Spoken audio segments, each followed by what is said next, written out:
Yes and glory YouTube channel के online platform पे एक बार फिर से आपका हार्दिक स्वागत है। बीएड फर्स्ट ईयर जो सत्रीय कार्य होने हैं, जो फाइल बनाने हैं, उसमें से एक फाइल शिक्षा में चलचित्र एवं मीडिया का योगदान के बारे में आपको लिखना है। यानी एक फाइल आपको तैयार करनी है शिक्षा में चलचित्र एवं मीडिया के योगदान के ऊपर, कि आज तक जो शिक्षा है उसमें चलचित्र एवं मीडिया का क्या योगदान है। जो शैक्षिक समस्याएं हैं, जो सामाजिक समस्याएं हैं, उन समस्याओं को उठाने में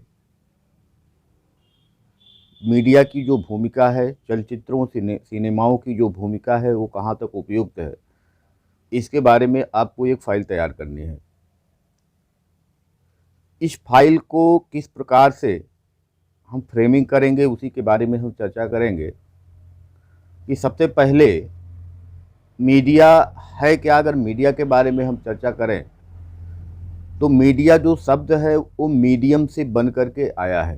अंग्रेजी में जो मीडिया हम कहते हैं, जो मीडिया शब्द है वो मीडियम से बना हुआ है। मीडियम शब्द का अर्थ होता है माध्यम। माध्यम तो किसका माध्यम? तो जरूरी जो सूचनाएं होती हैं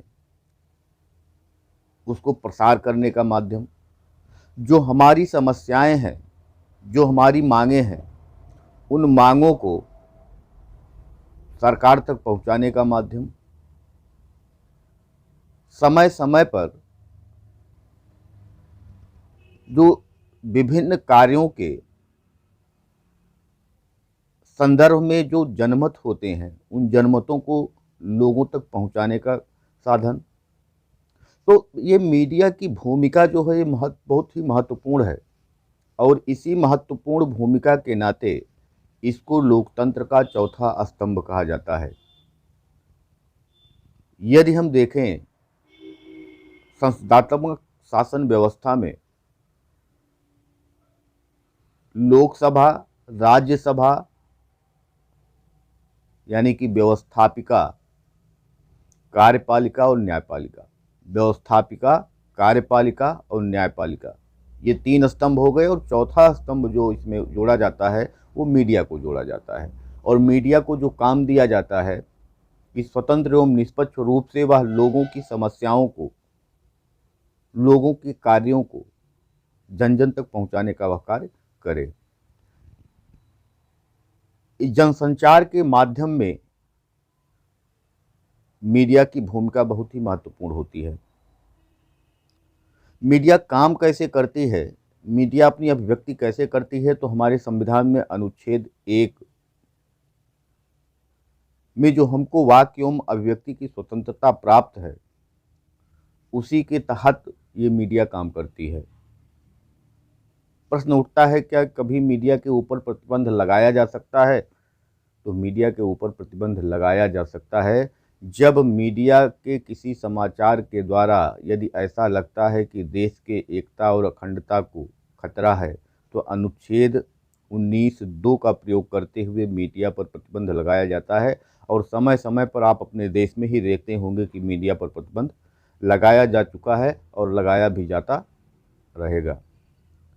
जब देश की एकता और अखंडता को खतरा होता है, उस दशा में ही केवल और केवल मीडिया पर प्रतिबंध जायज़ है, मीडिया पर प्रतिबंध लगाया जा सकता है। अब यदि हम बात करें कि मीडिया के कौन कौन से प्रकार होते हैं, तो इन प्रकारों में हम चर्चा करेंगे सबसे पहले प्रिंट मीडिया की। प्रिंट मीडिया में जो मुद्रण तकनीक पे आधारित होती है, इसमें अखबार हो गए, पत्र पत्रिकाएं हो गई, इस टाइप के जो मुद्रण सामग्रियां हमको मिलती हैं वो मीडिया के अंतर्गत, प्रिंट मीडिया के अंतर्गत आती हैं। दूसरे प्रकार की अगर हम बात करें तो इलेक्ट्रॉनिक मीडिया है, जैसे टीवी हो गया, रेडियो हो गया, कंप्यूटर हो गया, दूरदर्शन हो गया। यानी ये दृश्य श्रव्य सामग्री जो होते हैं वो प्रिंट इलेक्ट्रॉनिक मीडिया के माध्यम होते हैं। यानी दूसरा प्रकार जो है वो इलेक्ट्रॉनिक मीडिया है, इसमें टीवी, रेडियो, दूरदर्शन, कंप्यूटर इत्यादि आते हैं। और तीसरा जो है वो सोशल मीडिया है, जिसमें आप आजकल बहुत प्रचलित है। फेसबुक हो गया, व्हाट्सएप हो गया, ट्विटर हो गया, ये सारी चीज़ें जो हैं वो सोशल मीडिया के अंतर्गत आती हैं। यदि हम इनके कार्यों की, मीडिया के कार्य की बात करें, तो मीडिया के जो कार्य हैं, शिक्षा जगत, समाज को जागरूक करना, कम परिश्रम में लोगों तक शिक्षा पहुंचाना, ऑनलाइन शिक्षा पहुंचाना, लोगों को जागरूक करना, विभिन्न समस्याओं से अवगत कराना, ये सारी चीज़ें जो हैं वो मीडिया का कार्य होता है शिक्षा से जुड़ा हुआ। मीडिया जागरूकता पैदा करता है, मीडिया मनोरंजन करता है, मीडिया हम तक समाचार पहुंचाने का कार्य करता है, मीडिया हमको जानकारी भी देने का कार्य करता है। विभिन्न मुद्दों पर जन सामान्य की राय को सरकार तक पहुंचाना और सरकार की योजनाओं को जनता तक पहुंचाने का कार्य भी मीडिया करती है। यानी सरकार की जो विभिन्न योजनाएं होती हैं, सरकार के जो विभिन्न कार्यक्रम होते हैं, उन कार्यक्रमों को भी मीडिया जो है वह जन जन तक पहुंचाने का कार्य करता है। तो ये जो कार्य हो गए शिक्षा के क्षेत्र में, जागरूकता के क्षेत्र में, मनोरंजन के क्षेत्र में, समाचार के क्षेत्र में विभिन्न जानकारियां प्रदान करना और विभिन्न मुद्दों पर जो जनता की राय होती है उसको सरकार तक पहुंचाना, सरकार की विभिन्न योजनाओं और कार्यक्रमों को जनता तक पहुंचाना, ये सब मीडिया के कार्य होते हैं। हमको मुख्य फोकस करना है कि शिक्षा में चलचित्र एवं मीडिया के योगदान की चर्चा। ये तो हो गया, एक आपकी भूमिका टाइप में हो गई कि आप लिखेंगे कि मीडिया का अर्थ क्या होता है, मीडिया को चौथा स्तंभ क्यों कहा जाता है, मीडिया काम किस संविधान के किस अनुच्छेद के तहत मीडिया काम करता है, मीडिया के प्रकार कौन कौन से हैं और मीडिया के कार्य कौन कौन से हैं। इसके बाद हम चर्चा करेंगे कि डिटेल में कि शिक्षा में चलचित्र और मीडिया का क्या योगदान है, इसके बारे में।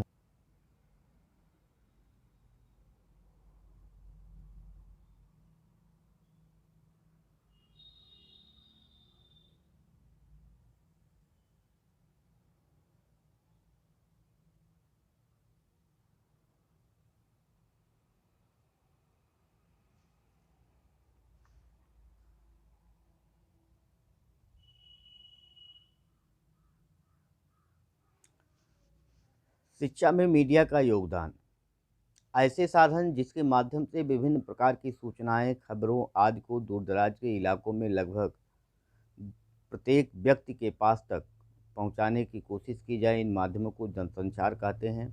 इसके अंतर्गत रेडियो, दूरदर्शन, समाचार पत्र पत्रिकाएं, इंटरनेट, सोशल मीडिया आदि आते हैं। तथा जब इन माध्यमों का उपयोग शिक्षा के क्षेत्र में किया जाता है तो उनको शिक्षा के साधन कहा जाता है। इस रूप में ये शिक्षा के औपचारिक या अनौपचारिक साधन कहलाते हैं। शिक्षा के इन साधनों के उपयोग में शिक्षा से जुड़े अनेक प्रकार के उद्देश्यों अथवा शैक्षिक कार्यों को पूरा करने की कोशिश की जाती है। जैसे राष्ट्र के परिप्रेक्ष्य में सबके लिए शिक्षा पहुंचाने का कार्य होता है, शिक्षा का अधिकार कानून अधिनियम होगा। तो इस टाइप के जो भी कार्यक्रम या कार्य होते हैं उसको जनता तक पहुंचाने का जो कार्य होता है वह मीडिया का ही होता है। तो इस प्रकार से आप देखेंगे कि शिक्षा के क्षेत्र में महत्व एवं आवश्यकता क्या है मीडिया का, ये आपको यहाँ मिल जाएगा। इसके अलावा इसकी डिटेल व्याख्या आपको यहाँ मिल सकती है। क्या क्या आपको लिखना है इसी में से आप निकाल करके आप उसको लिख सकते हैं। उसके बाद जनसंचार माध्यमों का मुख्य उद्देश्य क्या होता है, तो उद्देश्य भी आपको यहाँ मिल जाएगा, इसमें से निकाल करके आप लिख सकते हैं। अब इसका कक्षा में कैसे इस्तेमाल किया जाएगा, इस चीज़ को आप यहाँ से निकाल करके लिख सकते हैं। तो कक्षा में इस्तेमाल इसका किस प्रकार से किया जाएगा कि आज रेडियो, दूरदर्शन, इंटरनेट आदि के द्वारा कक्षा के भीतर भी बच्चों को औपचारिक रूप से उनके पाठों से जोड़ा जाता है। इंदिरा गांधी खुला विश्वविद्यालय बहुत सारे शिक्षा से जुड़े हुए कार्यक्रम इस दृष्टि से बहुत ही महत्वपूर्ण है। ये सारे कार्यक्रम जो हैं ये आपको मीडिया के माध्यम से आपको मिलते हैं। इसकी कुछ सीमाएं हैं, जो सीमाओं के बारे में यहाँ आपको बताया गया है। इसके अलावा शिक्षा के क्षेत्र में कंप्यूटर का प्रयोग, ये आपको यहाँ मिल जाएगा। कैसे कैसे शिक्षा के क्षेत्र में कंप्यूटर का प्रयोग हुआ। डेलनेट दिल्ली लाइब्रेरी नेटवर्क इसमें मुख्य रूप से काम कर रहा है। बोनेट बॉम्बे लाइब्रेरी नेटवर्क काम कर रहा है। काइलिबनेट कलकत्ता लाइब्रेरी नेटवर्क काम कर रहा है। एडीनेट अहमदाबाद लाइब्रेरी नेटवर्क, एनफिल बनेट नेटवर्क काम कर रहा है। Research and education network of NIC. तो इस टाइप से आपको मिल जाएगा। इसके अलावा अब जनसंचार के लाभ क्या हैं, ये लाभ आपको यहाँ मिल जाएंगे। लिखित जनसंचार साधनों की सीमाएं क्या क्या है मिल जाएंगे आपको।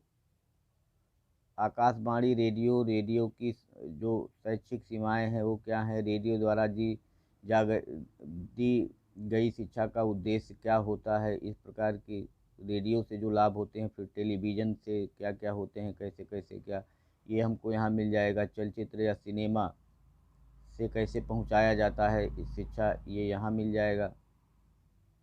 चलचित्र या सिनेमा से कैसे शिक्षा पहुँचाया जाता है आपको यहाँ मिल जाएगा। इसमें से आप निकाल करके चीज़ों को लिख सकते हैं कि कैसे कैसे प्रयोग इसमें किया जाता है। स्कूलों में सिनेमा या चलचित्रों का प्रयोग कैसे किया जाता है। चलचित्र की सीमाएं क्या हैं। शैक्षिक चलचित्रों के प्रकार कौन कौन से हैं। तो इस प्रकार से आप देख रहे हैं कि आपको इसमें पूरे टॉपिक से संबंधित आपको सूचनाएं इसमें मिल गई हैं। इसमें से निकाल करके आप इसको लिख सकते हैं। शिक्षा में मीडिया का योगदान, शिक्षा के क्षेत्र में महत्व, जो आवश्यकता, कक्षा में इस्तेमाल, कैसे कैसे क्या क्या हो रहा है इसके बारे में।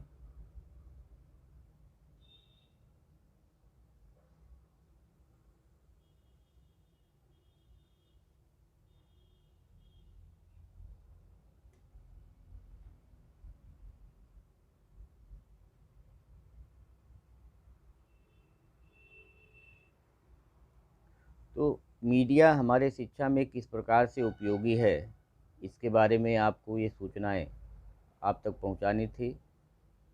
आप इसमें से इसको पढ़ करके इसमें से जो आपके काम की चीज़ें हों उसको निकाल करके और आप अपनी फाइल में इसको लिख सकते हैं। रेडियो भी है, चलचित्र भी है, सिनेमा भी है, जो जो है इसमें उस पर आप